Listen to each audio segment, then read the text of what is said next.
Well, hello, welcome to I Love Gay today. And we're going to have a great time today. This is another part of our LGBT travel influencers series. And let me point out that when people often ask, like, how do you meet influencers and how do you know how to connect with them? Well, sometimes it just happens naturally. And with these two guys, Karl and Dan, couple of men, it happens so naturally. And then when we get on the road and we're with together, they become my friends. Aw, thank you. nice. Hi, everyone. It's genuine. No, it's so great to see you guys. The last time we were together with quality time in Malta for Yeah. the events going on there. And then, of course, ITB in Berlin. Yeah, Busy. that has been a again. while already, and I really, really miss everyone like that you're usually traveling with, and including you, of course. And it's like it's a weird time we are in at the moment. Just missing everyone. We can not really connect with them at the moment personally. It is different to do this Yeah, than exactly. to actually be in the same room. Yeah. Yes. Well, I love your backdrop, by the way. It's perfect. Thank you. We're feeling a little, bringing the world home to us Yeah. a little bit, Yes, exactly. Until it turns around. But now just tell us a little bit about yourselves and how you guys got started in all this. And Yeah, well, I just started because Sure. it actually started with me. So it's kind of like, I think around 5, 6 years ago when I just, when I was younger, which was like yesterday, I was traveling a lot around Europe and Asia with my backpack, and I did a ton of photos and stories I had to tell. And I wanted to share them. So I started my own blog. It was back then, yeah, forget about the name. So it was back then my blog. And but there more and more we started traveling together, right? And then we just turned it into our couple blog, which had several reasons. Yeah. So we met now 7.5 years. 7.5 years ago. See, Yeah. we both remember. And we actually met in Berlin on a party, and very quickly we Clicked. we clicked in. And then in a few months, Karl actually already moved to Amsterdam, where I'm from and where we live now at the moment. Yeah. And I was never that huge traveler. I mean, I always loved nature, and I've been like around Europe as a child, but never really abroad. And Karl really sort of got the travel bug in me, and we started traveling. And that's actually how it started, just as out of doing it for ourselves, trying to figure out nice trips. Give him some space. Yeah. I'm talking. And then it went into sort of not necessarily influencing, but sharing our story with the rest of the world. Yeah. No, I remember it was from the blog format. I remember seeing some of your blog posts and didn't know who you guys were. And you guys just sort of continued to make these incredible posts and grow from there. But also you kind of got out there and became social as well and met the rest of us. So it's been a nice journey along the way. Oh, thank you. Yeah, it was really nice. And it still is. And I hope we can continue it. I mean, we will survive this period and restart everything even better, I think. Yeah. But even from your blog, what are some of your favorite or preferred platforms when it comes to whether it's blogging, video, Instagram, and so forth? Well, I think the main thing remains for us, that is the blog. So we really focus on our blog content, but going or building up around the blog, sort of like a social media network to support our own content, but also to stay connected, with the LGBT community and with you and with other professionals out of the travel business. Well, it is actually Instagram. That's our biggest one, but we are not like going crazy or bored, like of what Instagram actually can all these new features. Yeah, we haven't been on the oh my god, I forgot the name. Reel and we haven't been on the reels yet. Yes, exactly. We haven't done any dances yet, but we like to make nice pictures, and we have some stories, and we sometimes have quite some text underneath the picture because we have a lot of things to say. Yeah, exactly. So we're maybe a little bit old school already. I don't know. Well, probably. No, it's more maybe we are coming from the writing and from the blogging, so that's a little bit of the focus point. And besides that, it's Facebook, Twitter. We are more and more also still a little bit, but we are more and more into video making, of course. So by the way, when we are saying we're making a photo, that really means we are making it. So it's not just taking a quick snap. It's really like setting up everything and taking our time, because we really want to transport the feeling of the place where we are, and visualize it for everyone who's following along. Yeah, I love that. Well, how do you, with all the other folks that we know and that are doing this, how do you guys set yourselves apart? How are you different? Yeah, actually, some of the things we already said probably, but like it's really about our main thing is that we are really sharing only 100% authentic content. So nothing what we are doing is just only researched and online, and it is proved by us or by one of our contributing editors. So we have 3 editors now who are writing for us as well, their own stories. That is a woman and 2 gay guys. So it becomes more like a network, but everything what we are sharing is authentic, and that's also our experienced by us or by one exactly, of and the that is also writers. the aim we have, because otherwise we're just multiplying other content. No, we want to tell our own story about it. So I think that set us apart of it. But that's of course mostly for the blog, because of course on social media, most people who are like doing what we're doing or in the travel influencing, they are doing the same. But I think we really try to focus also, or we always try to find a sort of like a fine line between where on a picture or on a video it's about us, but it's also about the destination. And that's sometimes really hard to figure out the exact middle of that. But that's something I think we try to focus on. I have one thing to add before you put your beautiful microphone in Barbara Streisand style. It's also about not only about us anymore. So we developed basically from a love story couple blog more and more into also the LGBT activism direction. So we're sharing more and more in like LGBT voices out of the queer community. We're telling couple stories, showing how it is to travel to a country that is not that gay friendly or LGBT friendly, but still want to support the local community, of course. So it becomes more and more part of our blog, and we recognize that this is very interesting for a lot of travelers to learn about that. Just looking about Africa in the middle, we've been last year, and stuff like that. So I think that's another extra point. Well, especially we didn't even point out that as strongly as we should. You guys are one from Germany, the other from Amsterdam. You've come together, but when you're on the road, do you guys bring that Dutch and German sensibility with you in your travels, or do you find yourself more adapting to all the places that you go to and kind of blending in? What do you actually? How do you see Germans and Dutch people? Like, what do you think are their features that they might bring along on their travel? I love it when it gets turned around. Well, you guys helped me in when we were talking earlier. Germans are always on time or early, and so the whole idea of more structure, more in not only what you guys would be doing, but also how you're portraying it or how you're describing it to others. That's always the first thought. But of course, Dutch people, they don't have to be as on time, but they're often more forthright with how they're feeling and how they think about you. That's a nice way of putting it. Yes. That's indeed a very nice way to say that we're just very rude, but indeed honest. So that's true.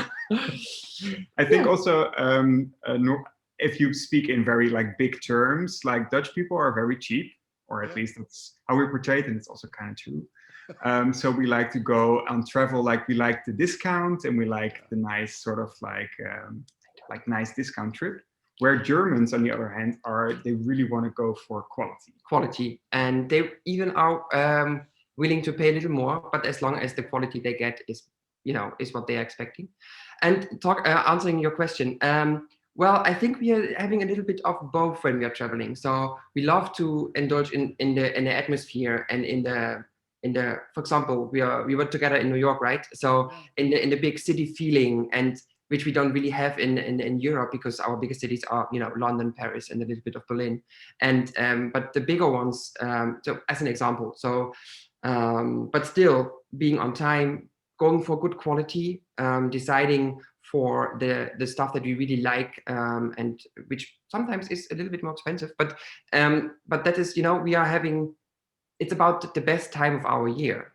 It's traveling. It's our vacation. So that's how we also want to enjoy it. And I think with a certain portion of honesty, I think it's a good mix. It's mostly interesting for me, I think, when we're more working with for instance, tourism office or other influencers, then I sometimes feel I can be a little bit too direct in what I want or how I say it.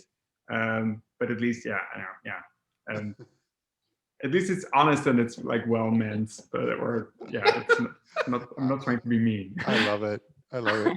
I'll tell you too. I'll digress for a moment. This last week, because on Facebook, all the memories from exactly a year ago. I was in Europe for my very first riverboat cruise, and I've never gone on one of those before. So it started in Amsterdam and worked its way all the way down through Cologne, and then and through the Rhine Valley. And now I see all the memories of it a year ago. It was magical. I mean, you guys, you're part of the world, and especially with the Christmas markets and during the holidays, it's magical. And Yeah. so during this pandemic and everything, of course, it's even more poignant. It makes me really miss the fact that I couldn't, we can't do that this year. But you guys have obviously had to adapt and do things differently as well this year, yes? Yeah. Yeah. Okay. So this year, actually, from the beginning on, we had a very well planned year. We had some really, really nice collaborations and trips planned. Yeah. Trips planned, and we were really looking forward to it. We actually sort of like finished we had a big plan and we finished it. And was it the day after? It was the day before. Exactly. It was the day before the lockdown came to the Netherlands. So we actually were planning to go to Miami and to the Pride of the Americas. And the whole trip was planned. And it was the day we woke up on the next morning, and my phone was full of messages from all people around the world. Did you just hear America just closed the borders? And then the same day in Europe, everything went on lockdown. So it was like I think in 2 weeks, every plan that we had sort of just like was postponed or canceled. And of course, it was very hard. Yeah.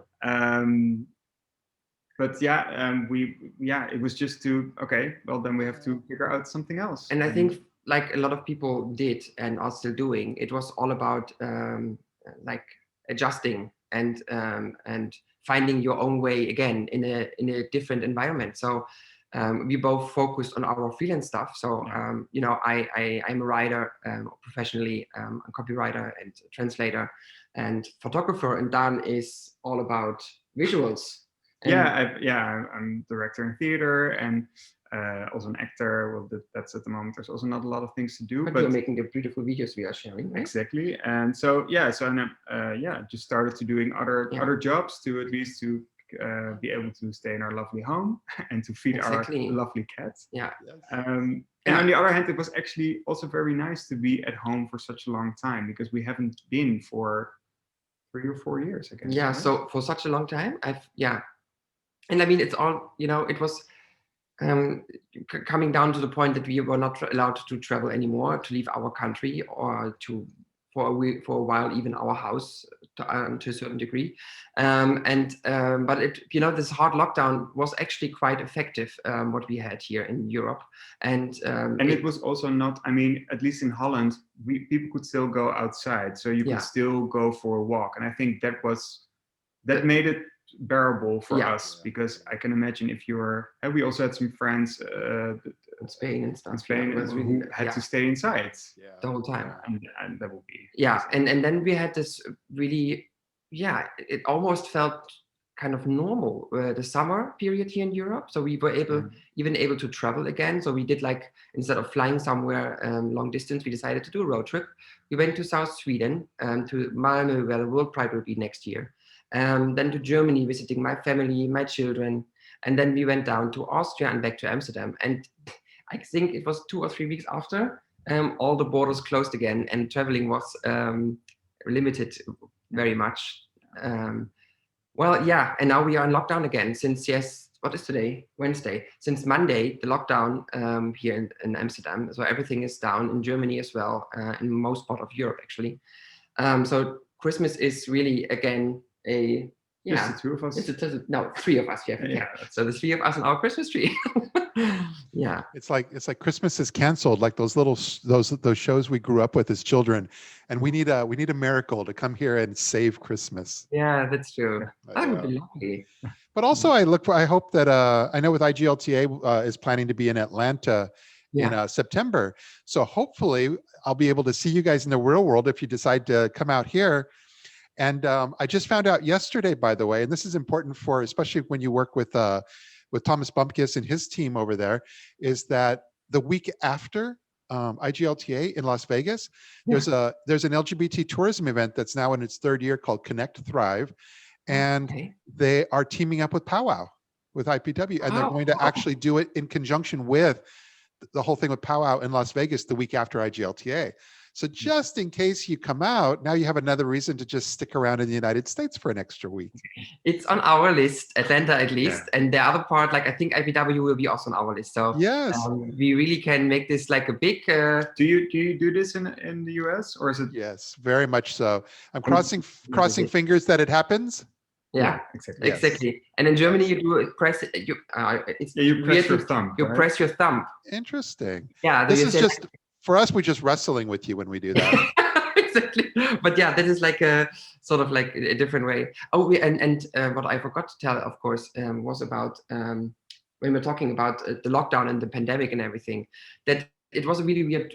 Just coming back to that, I mean, like you can cut this, of course, differently, but just coming back to this part, like it was a really weird year, but in the end, we got like this the award for Lonely Planet, where we like, how is that possible in this year? And we are super proud of this, just to sort of. But it's sort of a sweet, sour, salty kind of feeling. It's like, oh, it's so cool, but it's so weird because no one is traveling. Yeah. No, here we call it a bittersweet moment. It's a bittersweet. A bittersweet moment. It's a bittersweet moment. Well, you guys are amazing, and I really can't wait to be able to hang out with you in the real world, and I know it will happen, and we'll be together. And so, no, really, in the meantime, I'm just so glad you were able to take a few moments and share some of your story, and just let folks out there know, giving them some inspiration and hope for what we all can hope for in 2021. Yeah. Yes, exactly. Thank you for having us, and thank you for giving us a chance to talk about it. Absolutely. Well, great seeing you. Tschüss. Thank you. Bye bye.